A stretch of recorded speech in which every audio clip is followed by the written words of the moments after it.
Saudara, panggilan Allah mendahului kelayakan kita.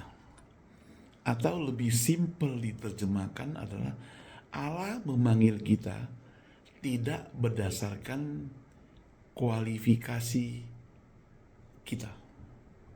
God's call comes before your qualification.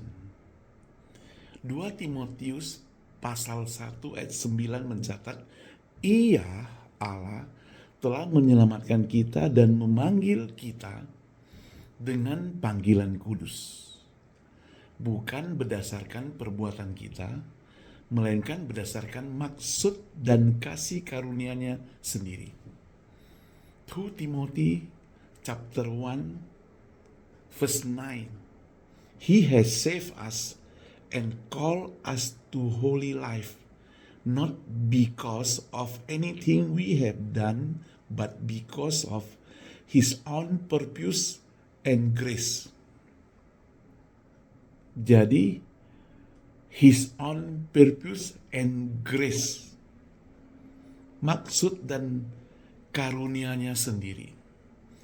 Saudara, Allah memanggil kita bukan karena kita sudah layak, tetapi karena kita menetapkan rencana dan kasih karunia bagi kita oleh Allah. Jadi hidup kita yang menjalankan rencana kasih karunia Allah itu ditetapkan oleh Allah. Panggilan itu mendahului kemampuan. Jadi, boleh jadi orang yang mampu bisa dipanggil karena bisa dilatih. Justru hari ini ada banyak sekali orang yang mampu, mereka dipanggil pun tidak bersedia. Artinya menolak panggilan itu. Nah, itu sebabnya karena bukan kelayakan kita, bukan karena kemampuan kita, maka hanya berdasarkan kasih karunia-Nya yang selalu mendahului kita bekerja.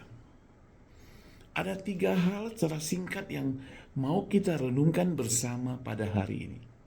Pertama, saudara, bahwa panggilan Allah itu berasal dari anugerah, bukan prestasi. Tuhan tidak menunggu kita sempurna baru memanggil kita, saudara. Ia memanggil supaya kita menjadi kudus dan berguna baginya. Seperti Musa yang pada awalnya ragu. Demikian juga Daud yang masih muda. Allah memilih berdasarkan kasih karunia, saudara. Bukan kemampuan pribadi. Itu sebabnya jangan kita ragu. Jangan kita mengeluh kita tidak bisa. Jangan kita kurang confidence. Yang kedua, saudara, ketaatan itu lebih penting daripada kemampuan. Karena ada banyak orang yang hari ini mampu, tapi hari ini juga dia tidak taat.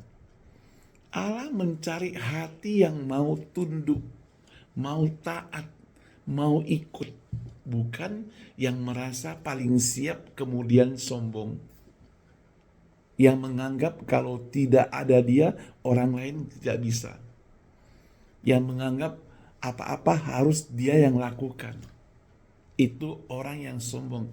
Allah tidak butuh orang seperti itu. Saudara, saat kita taat melangkah, saudara, Ia sendiri akan memperlengkapi kita dengan apa yang dibutuhkan untuk melayani. Jadi waktu kita melangkah, disitulah kita berserah kepada Allah, taat kepada Allah, menyerahkan seluruh kemampuan kita kepada Allah. Di situ pula Dia akan menuntun, Dia akan memperlengkapi, Dia akan menambahkan kemampuan kita. Nah, tadi yang pertama panggilan berdasarkan anugerah, bukan prestasi. Dan yang kedua, ketaatan lebih penting daripada kemampuan. Dan yang ketiga, saudara, yang terakhir, panggilan membawa transformasi hidup. Ketika kita menanggapi panggilan Allah, kita tidak lagi hidup untuk diri sendiri. Maka Rasul Paulus berkata, hidupku bukannya aku lagi, tapi Yesus yang hidup di dalamku. Keegoisan, kepintaran, kehebatan tidak lagi menjadi kesombongan. Kekayaan, pengetahuan, segala hikmat, itu semuanya sudah dianggap berasal dari Allah. Hanya merupakan kasih karunia.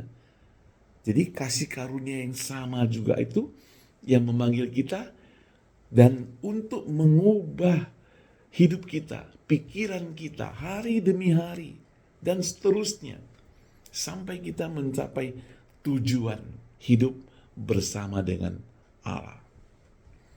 Saudara yang dikasih Tuhan, itu sebabnya saudara, hari ini siapapun Anda, kehebatan apapun yang Anda miliki, kekayaan apapun yang saudara miliki, pengetahuan setinggi apapun yang Anda ada, sepintar apapun Anda bergaul, tetap harus tunduk kepada kasih karunia daripada Allah. Karena begitu kita di hadapan Allah, semuanya itu membuat kita tidak layak. Siapa yang layak? Tidak ada. Karena kita manusia berdosa.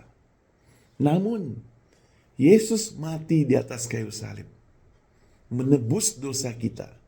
Dia ibarat seorang pelukis, seorang ahli menggambar yang sangat terkenal, yang gambarnya dijual mahal-mahal, yang hanya dipamerkan di hotel-hotel yang mewah, tempat-tempat yang mahal. Namun ada satu lukisannya yang diletakkan di depan toko. Toko itu tidak terurus. Fotonya, bingkainya sudah pecah, tergeletak di tanah. Dan waktu si pelukis atau si penggambar itu lewat di sana, orang tidak kenal dia. Dia juga tidak mau perkenalkan diri. Pertama, gengsi. Kedua, ya, dia tidak mau memperkenalkan diri lah. Diam-diam dia kasih tahu pemilik itu, saya mau beli lukisan itu yang terjatuh. Si pemilik bilang, itu sudah jatuh, itu sudah kotor, itu sudah rusak. Gak apa-apa, saya berani bayar. Dia bayar, dia bawa pulang, pelan-pelan dia perbaiki. Dia habiskan banyak waktu untuk memperbaiki, membersihkan, mendesain kembali, membuat jadi baru, tukar bingkainya, baru dia letakkan kembali lukisan, tulis tanda tangan namanya. Luar biasa, itu lukisan itu berubah total, ditransformasikan total. Nah, hidup kita itu seperti lukisan tadi yang sudah tergeletak di lantai. Sudah tidak berguna, dijual pun tidak laku. Tetapi ada satu tangan dari atas, yaitu Allah. Dia ambil lukisan itu. Dia habiskan waktu yang banyak. Dia korbankan semuanya itu demi memperbaiki lukisan itu. Dia kirim anaknya mati di atas kayu salib, menggantikan kita yang seharusnya di lantai itu. Sehingga kita jadi lukisan yang indah, lukisan yang layak, lukisan yang pantas, lukisan yang berdasarkan kasih karunia. Itu bukan kehebataan kita. Nah, itulah saudara panggilan Allah yang mendahului kelayakan kita. Semua kita tidak layak. Semua kita tidak kuat. Semua kita tidak mampu. Semua kita tidak berguna. Semua kita orang berdosa. Tapi Yesus memberikan kita kelayakan, memberikan kesempatan untuk kita naik tingkat, memberi kesempatan kita semuanya supaya kita boleh menjadi bagian daripada rekan kerjanya. Bersyukurlah untuk Tuhan yang begitu baik itu. Hanya dengan percaya kepadanya, menerima dia sebagai juru selamat. Makanya siapapun saudara, tidak ada waktu untuk mengeraskan hati. Harta engkau boleh banyak, pengetahuan engkau boleh tinggi, kepintaran engkau boleh hebat, gelarmu boleh banyak, engkau boleh jadi orang terkenal. Tapi di hadapan Tuhan, engkau adalah debu, sampah yang tidak layak. Itu sebabnya kita harus minta pengampunan supaya kita diperbaharui, saudara. Tuhan Yesus memberkati kita semua.